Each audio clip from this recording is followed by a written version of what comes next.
Hello everyone. In this session we will discuss about logic devices for interfacing.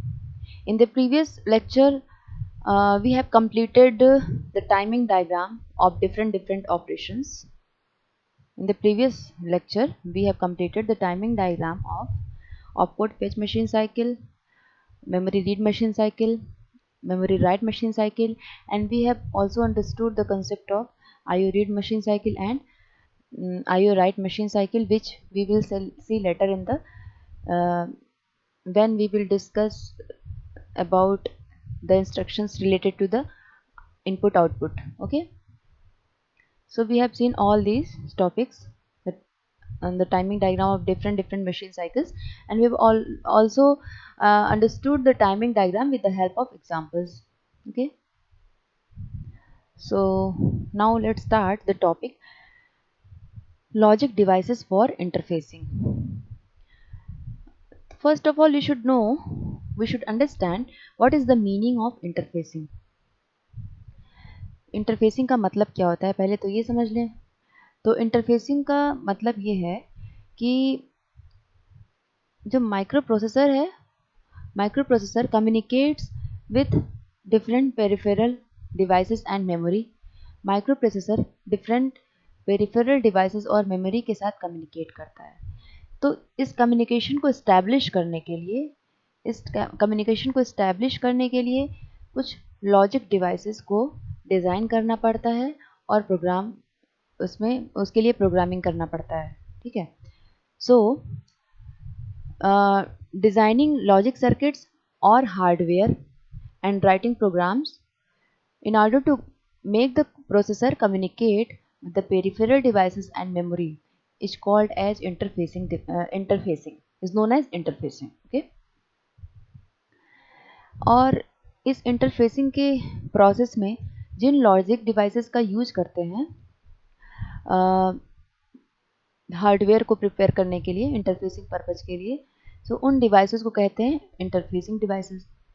So the microprocessor can communicate with the other peripheral devices with the help of these interfacing devices. So the interfacing devices are basically the logic devices which are named as, there are several types of logic devices which are used for the purpose of interfacing. The logic devices are this tri-state buffer,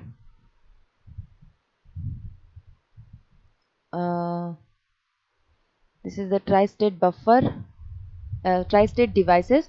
We will see that tri-state devices can be of many types like buffer, inverter, decoder, encoder, etc. So logic devices for interfacing are tri-state devices: buffer, bidirectional buffer, decoder, encoder, D flip-flop. So these are the logic devices which are used for the interfacing. Okay, so let's start with one by one. Tri-state devices.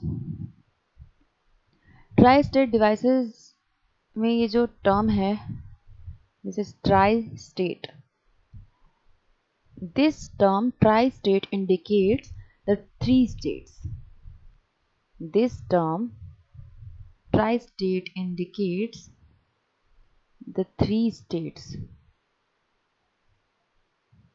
Tri-state devices are actually the logic devices only which have three states. If we talk about the ordinary logic devices which we have studied in the digital system design subject or digital uh, electronics subject, so we have studied that the gates like buffer, inverter, AND gate, NAND gate. So these gates have two levels or two states, either 0 or 1.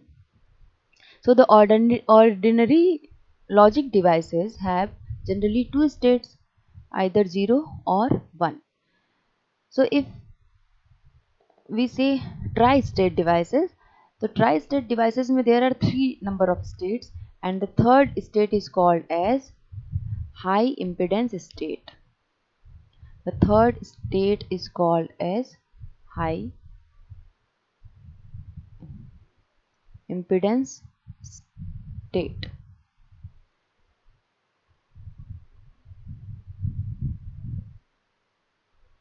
Okay, so in tri-state devices there are three number of logic state or logic levels that are named as logic 1. Here it is also mentioned logic 1, logic 0 and high impedance state.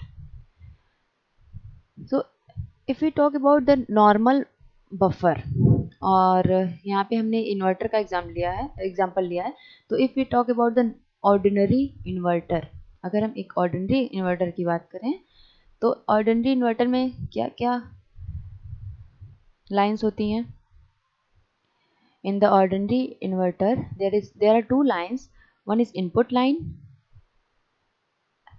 and other is output line. Okay, and what is the function of inverter, how does it work?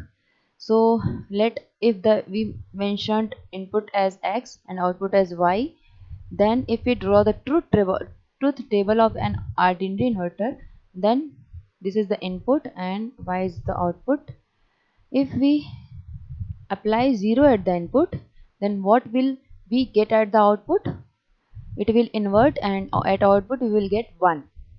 And if we apply 1 at the input, what will we get at the output?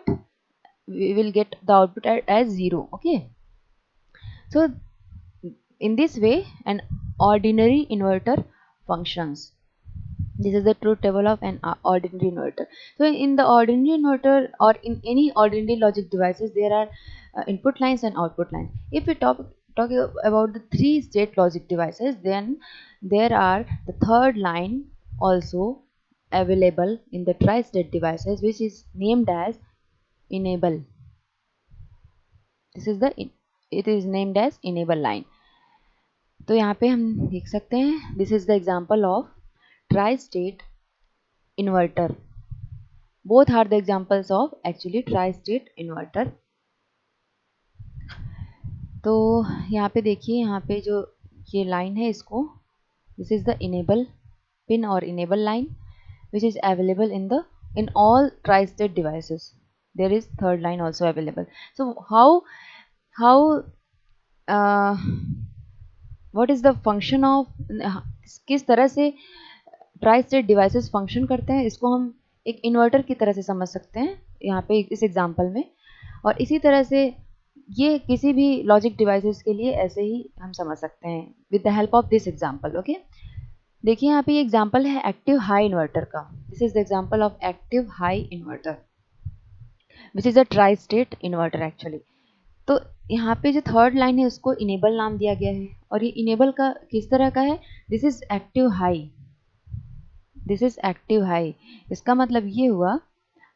अच्छा, अगर हम अभी active high और active low की बात छोड़ दें और सिंपली एक ट्राई स्टेट इन्वर्टर की बात करें कि कैसे ये काम करता है, तो वो इन्वर्टर फंक्शन कुछ इस तरह से करेगा कि जो इसकी थर्ड लाइन इनेबल है, when that enable line is activated, then inverter will function as an ordinary inverter, and when that enable pin or enable line is not activated or disabled, then the inverter will function as uh, inverter will be in the high impedance state, that is its third state.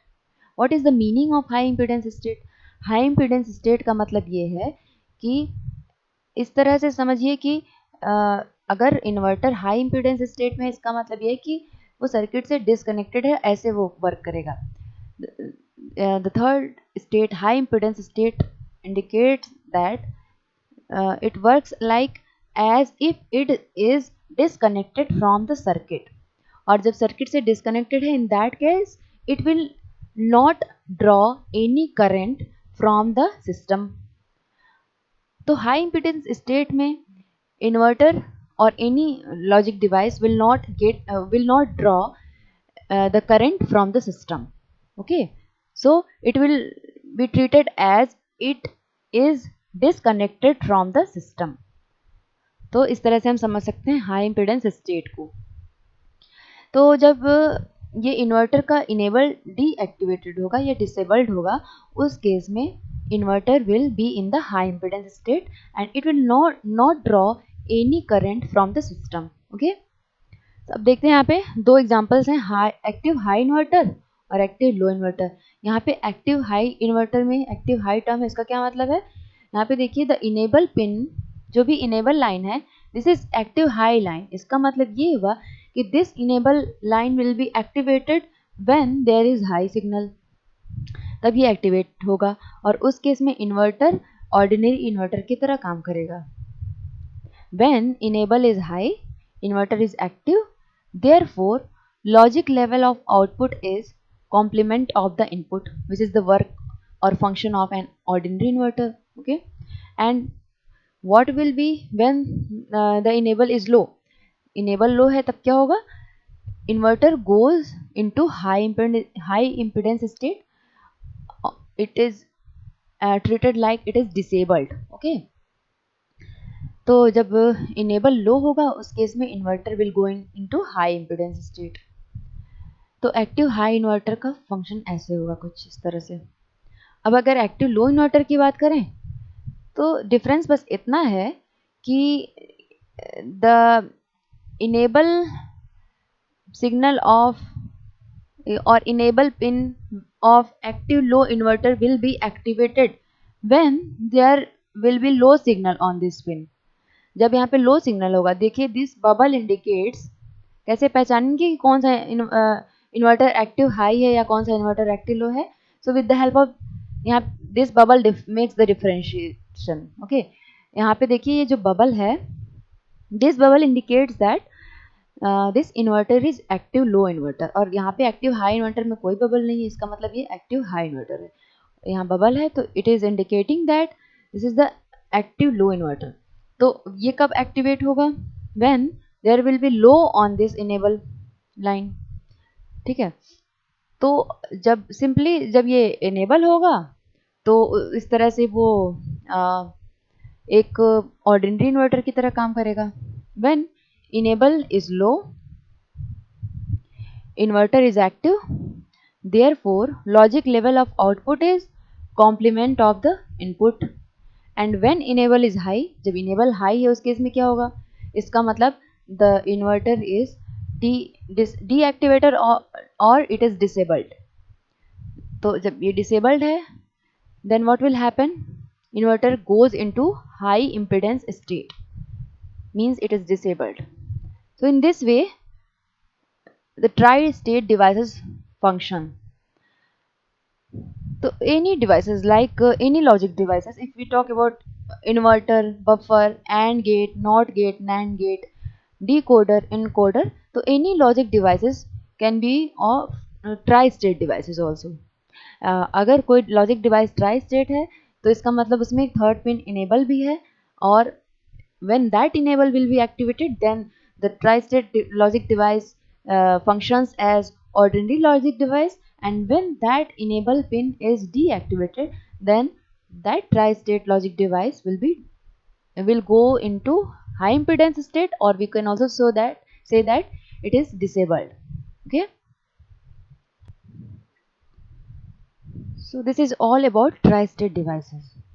okay, now we come to the next logic device which is known as buffer। so buffer is basically a single input logic device which does not perform any kind of logical operation। it means the logic level of output is same as the logic level of input। what does it mean? it means कि अगर input पे logic level 0 apply किया गया है, suppose this is यहाँ पे इसका symbol show किया गया है, अगर इनपुट पे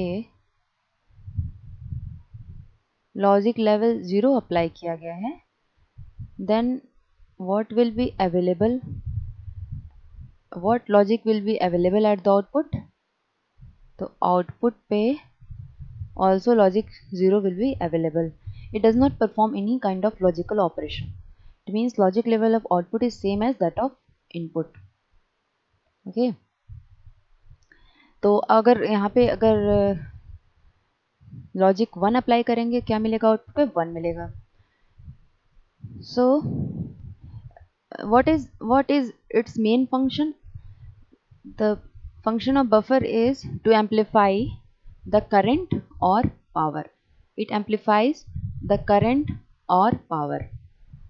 Okay, or it has one input line. If we talk about an ordinary buffer, then it has one input line and one output line. One input line and one output line. And the buffer is used to increase this buffer is used to increase the driving capability of address bus and data bus. Buffer is used to increase the driving capability of address bus or data bus. It is also known as driver. इसको driver भी कहते हैं.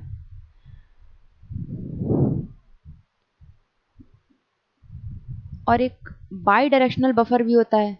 तो bidirectional buffer is used for the data bus. Since we know that data bus is bidirectional. Data bus is bidirectional, so bidirectional buffer is used for the data bus, and buffers are generally used to increase the driving capability of address bus and data bus. तो देखिए यहाँ पे simple buffer है. This is the symbol of simple buffer and it has one input line and one output line. तो the logic level of output is same as that of input. यहाँ पे हम truth table case भी समझ सकते हैं. This is the truth table of simple buffer. And यहाँ पे जो दो डायग्राम्स हैं, these are the tri state buffers.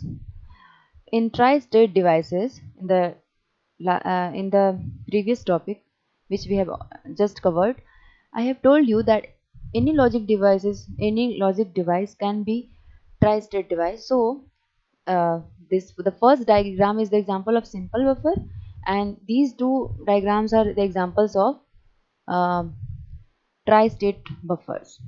और ट्राई स्टेट में भी एक जो ये डायग्राम, ये जो सिंबल है वो एक्टिव हाई बफर का है and this is the symbol of active low buffer. देखिए यहाँ पे इनेबल से पहचान सकते हैं कि here no bubble is there, so this is active high buffer and here the bubble is present. It means it is indicating the active low buffer.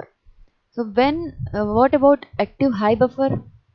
कैसे function करेगा ये? तो when the enable is high, then this buffer will be activated and will act as ordinary buffer. When enable is high, buffer is active. Therefore, logic level of output is same as that of input, which is the function of ordinary buffer. And when this enable is not activated or when it is deactivated, when enable is low, then what will happen? The buffer goes into high impedance state. It means it is disabled. Okay. In the same way, the active low buffer will also function, but what will be the difference? The enable will be activated when there will be the low signal on this pin. Okay, in that case only this enable will be activated and this buffer will be active. तो जब enable low होगा then buffer will be active. Therefore, logic level of output is same as that of input, means the buffer will this buffer will function as an ordinary buffer when this when the enable is low, and when the enable is high, what will happen? The buffer goes into high impedance state or it is disabled. तो इस तरह से ये buffer का function होता है.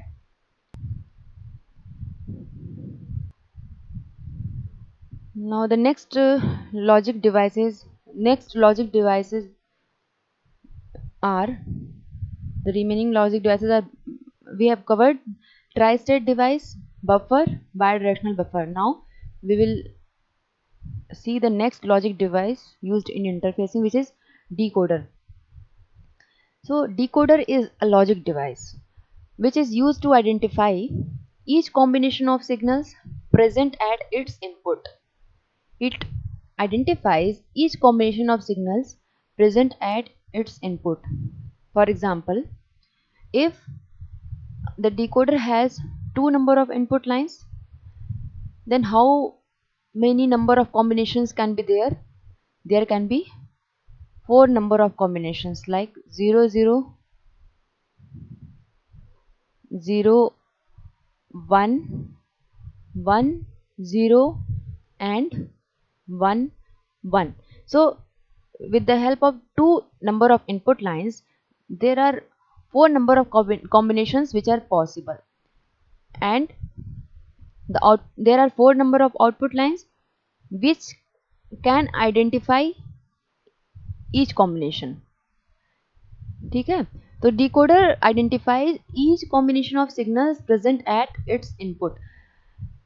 अगर यहाँ पे इनपुट लाइंस पे 0 0 का कॉम्बिनेशन अगर इनपुट पे अप्लाई करते हैं, then the D0 output line will be at logic 1, means this combination is identified with the help of this D0 output line, and this will be at logic level 1, and the remaining output lines D1 D2 and D3 will be at logic 0.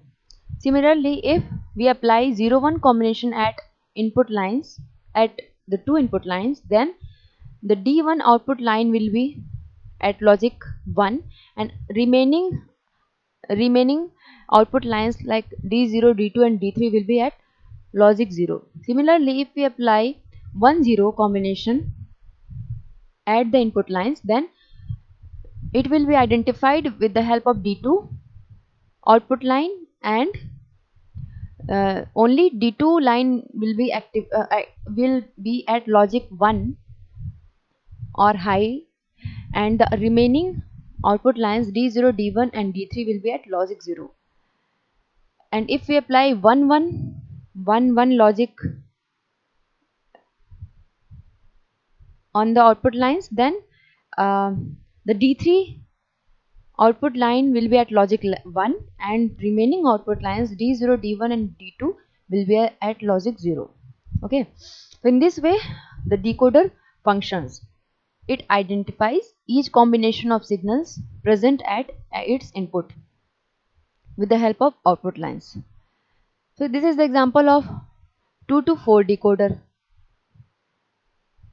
इसमें number of input lines 2 हैं और number of output lines 4 हैं. ठीक है, तो अब ये तो सिंपल एक ऑर्डिनरी डिकोडर का एक एग्जांपल है. अब decoder can also be tri state decoder with enable pin, with the third pin called as enable pin. Apart from input and output signals, there is also enable pin or enable signal in the tri-state device. So these two examples are of the tri-state decoder with enable pin. तो in this example 2 to 4 decoder with active low enable, यहाँ पे हम देख सकते हैं कि enable यहाँ पे बबल रिप्रेजेंट बबल शो किया गया है. इसका मतलब this is the active low enable, and when this will be activated when there is low signal on this enable pin, then this 2 to 4 decoder is activated. इस 2 to 4 decoder में there are 2 number of input lines and 4 number of output lines, and it is having active low enable. So there, when there is low signal on the enable pin, then this decoder will be activated and function as ordinary decoder. And when this enable is deactive, or when there is high signal on this enable pin, then this will be deactivated and the decoder will not function as ordinary decoder. यहाँ पे हम truth table की help से समझ सकते हैं. देखिए, जब इनेबल हाई है, when the enable is high, उस समय कोई भी इनपुट दें, this is indicating the don't care. ठीक है, यहाँ पे कोई भी इनपुट कॉम्बिनेशन दे जब इनेबल हाई है, in that case since this is active low, so this will be not activated. Okay, तो यहाँ पे जो भी आउटपुट लाइन्स है उन पे सब सारे पे 0 0 लॉजिक मिल रहा है. अब अगर इनेबल 0 है तो in that case only the decoder will be activated and function as the normal ordinary decoder. तो जब इनेबल 0 है उस केस में डिकोडर एक्टिव होगा। उसके बाद आप चाहे जो भी इनपुट पे इनपुट लाइंस S1 और S0 पे जो भी इनपुट के कंडीशंस 4 कॉम्बिनेशन जो हैं 0 0 0 1 1 0 1 1 अप्लाई करेंगे, उसके अकॉर्डिंगली वो आउटपुट लाइन हाई मिलेगा। फॉर एग्जांपल अगर 0 0 कॉम्बिनेशन अप्लाई कर रहे हैं S0 और S1 पे तो only zeroth output line is activated, which is represented by O0. Only this will be at logic high and all other will be at logic low. Okay. इसी तरह से अगर डिफरेंट कॉम्बिनेशन, जो example हमने यहाँ पे ऑर्डिनरी डिकोडर में लिया था, same will be applicable here for the this 2 to 4 decoder with active low enable when this decoder is activated. Similarly यहाँ पे 0 1 जब अप्लाई करेंगे तो only first output O1 or this output line will be at logic 1 and other output lines will be at logic 0. इसी तरह से अगर 1 0 apply करेंगे तो only O2 वाला जो आउटपुट लाइन है that will be at logic 1। यहाँ पे इसको करेक्ट कर लीजिएगा, यहाँ पे O0 will also be at 0 logic level, only O2 will be at logic 1 and remaining will be at 0 logic level. Okay. Similarly अगर यहाँ पे 1 1 अप्लाई करते हैं तो 1 1 अप्लाई करेंगे तो O3 will be at this output line will be at logic 1 and remaining other output lines will be at logic 0.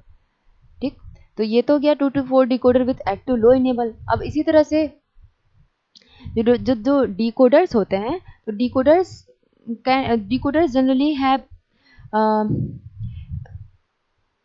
Active low enable. यहाँ पे देखिए जो इनेबल है वो भी एक्टिव लो है and also the active low output lines, also active low output lines bubble से indicate किया गया यहाँ पे।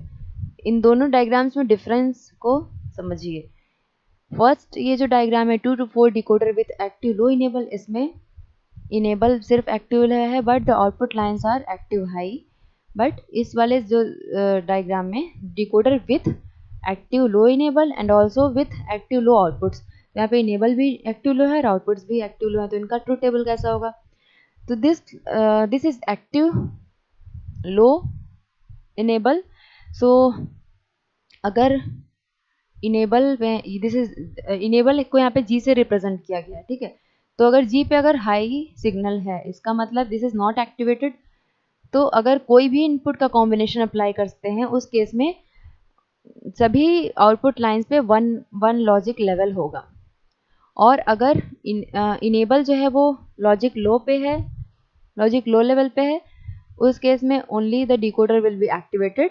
और फिर देखते हैं क्या क्या आउटपुट लाइंस पे अवेलेबल होता है। 0 0 कॉम्बिनेशन अगर अप्लाई करेंगे इनपुट लाइंस पे तो since the output lines are also active low, 0 0 combination पे कौन सा आउटपुट लाइन एक्टिवेट होगा? 0th output line will be activated ना, and the remaining lines will be not activated. तो 0th लाइन एक्टिवेट है और this is the active low, तो ये कैसे इंडिकेट करेंगे इसको लॉजिक 0 से।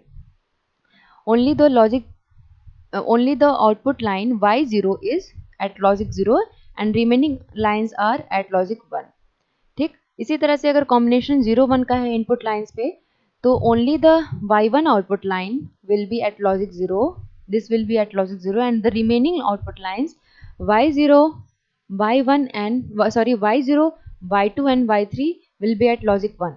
Similarly, if 1 0 combination is applied at the input lines, then only Y2 output line is at logic 0 and the remaining output lines Y0, Y1 and Y3 are at logic 1। And if 1 1 combination is applied at the input lines, then only the Y3 output line is at logic 0 and the remaining output lines, that is Y0, Y1 and Y2 are at logic 1। So in this way we can understand the function of decoders. The next logic device is encoder. So encoder is a logic device that provides the appropriate code such as binary, BCD as output for each input signal. Encoding is actually the reverse process of decoding. जो हमने अभी decoder का जो process जो भी देखा उसका just reverse process होता है इनकोडर का. For example we can understand this with the help of this 4 to 2 encoder. इस 4 to 2 इनकोडर में 4 नंबर ऑफ इनपुट लाइन्स हैं which are mentioned as y0, y1, y2 and y3. और number of output lines जो हैं 2 हैं, A0 है और A1 है. तो this is the 4 to 2 encoder. ठीक है. तो अगर हम इस 4 to 2 एनकोडर की बात करें तो इनमें से एक टाइम पर कोई एक इनपुट लॉजिक 1 पे होगा और आउटपुट पे क्या मिलेगा, जो भी रेस्पेक्टिव इनपुट लाइन लॉजिक 1 पे है उसके करस्पॉन्डिंग बाइनरी कोड मिलेगा आउटपुट लाइंस पे. इसको ऐसे समझ सकते हैं. मान लीजिए ये जो इनपुट लाइंस हैं यहाँ पे इनको मेंशन करें y3, y2, y1 और y0. These are the input lines. और जो आउटपुट लाइंस हैं A1 है और A0 है. ठीक है.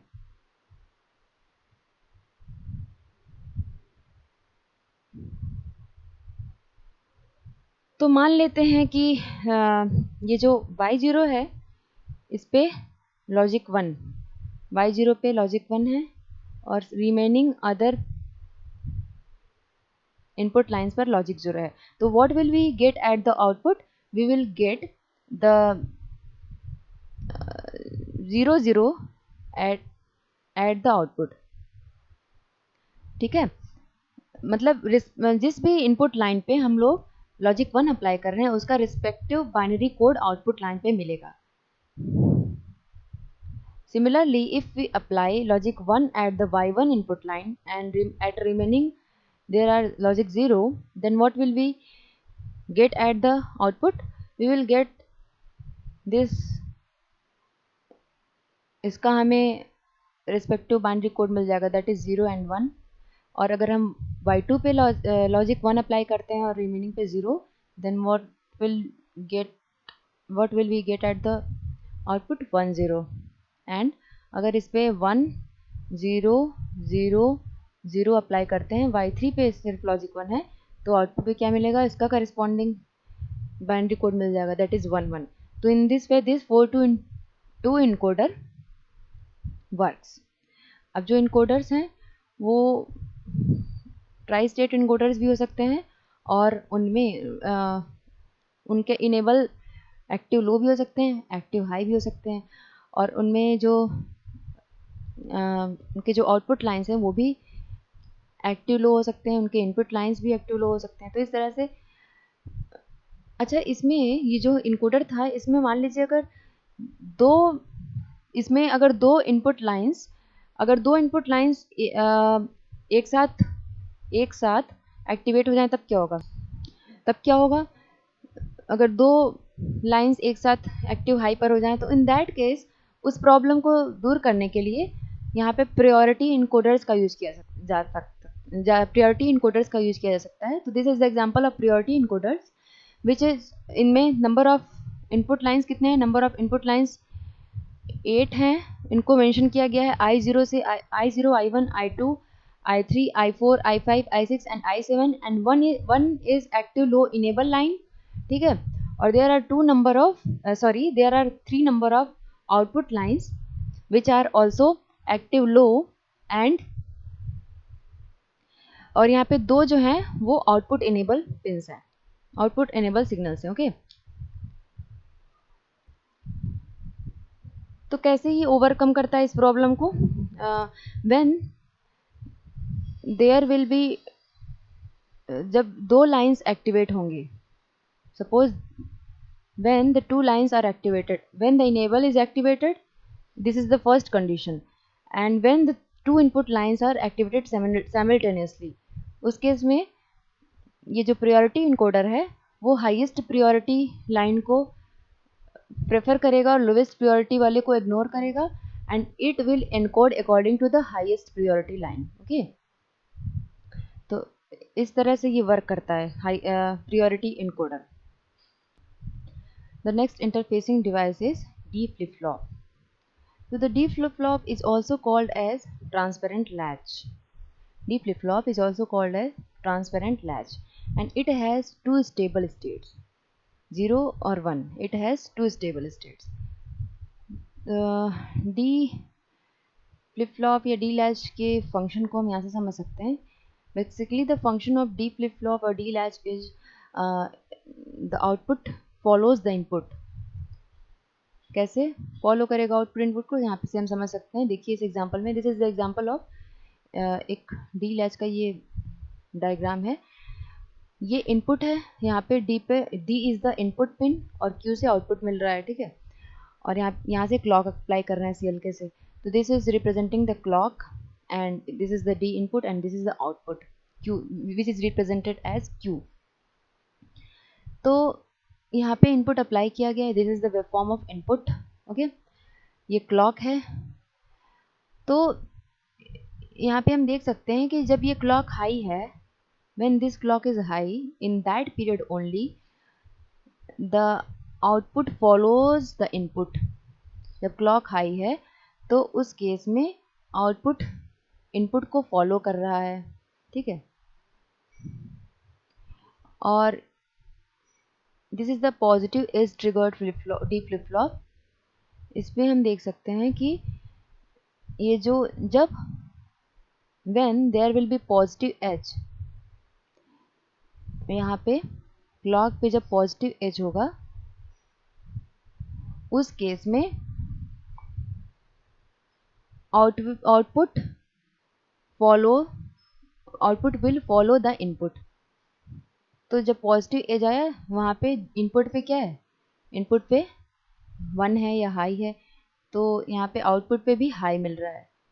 ठीक है, अब नेक्स्ट टाइम कब चेंज होगा, नेक्स्ट टाइम तब चेंज होगा जब again there will be the positive edge on the clock, तब यहाँ पे चेंज होगा.